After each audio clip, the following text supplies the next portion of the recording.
The Last Question by Isaac Asimov. Foreword from the author. This is by far my favorite story of all those I have written. After all, I undertook to tell several trillion years of human history in the space of a short story, and I leave it to you as to how well I succeeded. I also undertook another task, but I won't tell you what that was, lest I spoil the story for you. It is a curious fact that innumerable readers have asked me if I wrote this story.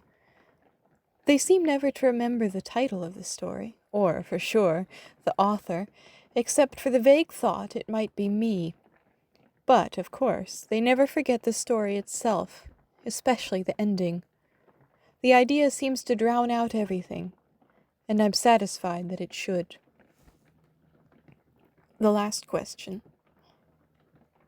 The last question was asked for the first time, half in jest, on May 21st, 2061, at a time when humanity first stepped into the light.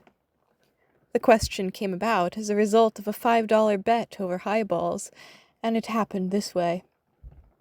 Alexander Adele and Bertram Lupov were two of the faithful attendants of Multivac.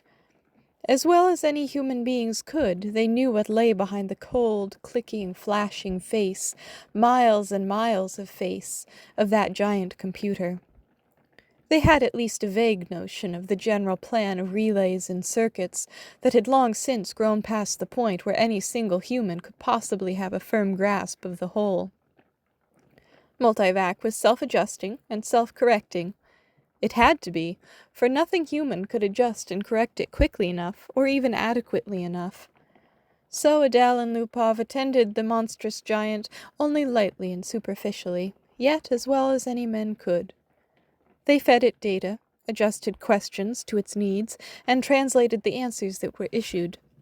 Certainly they, and all others like them, were fully entitled to share in the glory that was Multivac's. For decades, Multivac had helped design the ships and plot the trajectories that enabled man to reach the Moon, Mars, and Venus. But past that, Earth's poor resources could not support the ships. Too much energy was needed for the long trips. Earth exploited its coal and uranium with increasing efficiency, but there was only so much of both. But slowly, Multivac learned enough to answer deeper questions more fundamentally, and on May 14th, 2061, what had been theory became fact. The energy of the sun was stored, converted, and utilized directly on a planet-wide scale.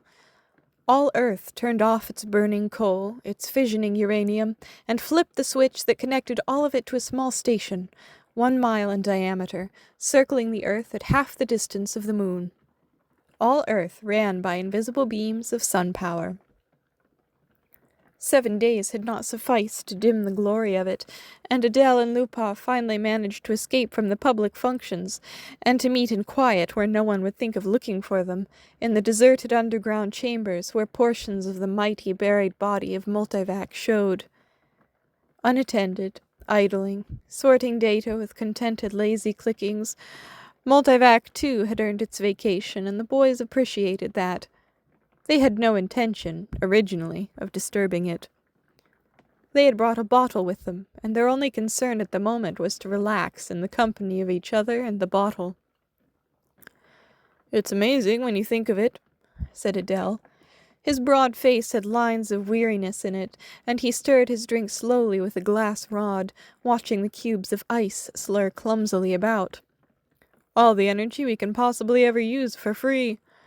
Enough energy, if we wanted to draw on it, to melt all Earth into a big drop of impure liquid iron and never miss the energy so used. All the energy we could ever use, forever and forever and forever." Lupov cocked his head sideways.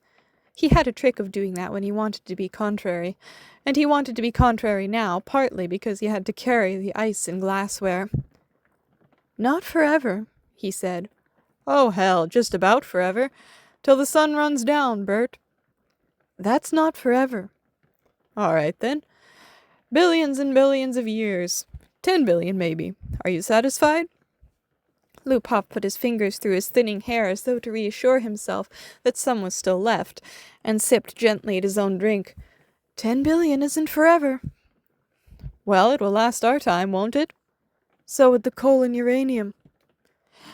All right, but now we can hook up each individual spaceship to the solar station, and it can go to Pluto and back 1,000,000 times without ever worrying about fuel. You can't do that on coal and uranium. Ask Multivac if you don't believe me. I don't have to ask Multivac. I know that. Then stop running down what Multivac's done for us, said Adele, blazing up. It did all right. Who says it didn't? What I say is that a sun won't last forever. That's all I'm saying. We're safe for 10 billion years, but then what? Lupov pointed a slightly shaky finger at the other. And don't say we'll switch to another sun. There was silence for a while. Adele put his glass to his lips only occasionally, and Lupov's eyes slowly closed. They rested. Then Lupov's eyes snapped open. You're thinking we'll switch to another sun when ours is done, aren't you? I'm not thinking. Sure you are. You're weak on logic, that's the trouble with you. You're like the guy in the story who was caught in a sudden shower and who ran up to a grove of trees and got under one. He wasn't worried, you see, because he figured when one tree got wet through, he would just get under another one. I get it, said Adele. Don't shout. When the sun is done, the other stars will be gone too. Darn right they will, muttered Lupov. It all had a beginning in the original cosmic explosion, whatever that was, and it'll all have an end when all the stars run down. Some run down faster than others. Hell, the giants won't last 100 million years. The sun will last 10 billion years, and maybe the dwarfs will last 200 billion, for all the good they are. But just give us 1 trillion years and everything will be dark. Entropy has to increase to maximum, that's all. I know all about entropy, said Adele, standing on his dignity. The hell you do. I know as much as you do. Then you know everything's got to run down someday. All right. Who says they won't? You did, you poor sap. You said we had all the energy we needed forever. You said forever. It was Adele's turn to be contrary. Maybe we can build things up again someday, he said. Never. Why not? Someday. Never. Ask Multivac. You ask Multivac. I dare you. $5 says it can't be done. Adele was just drunk enough to try, just sober enough to be able to phrase the necessary symbols and operations into a question which, in words, might have corresponded to this.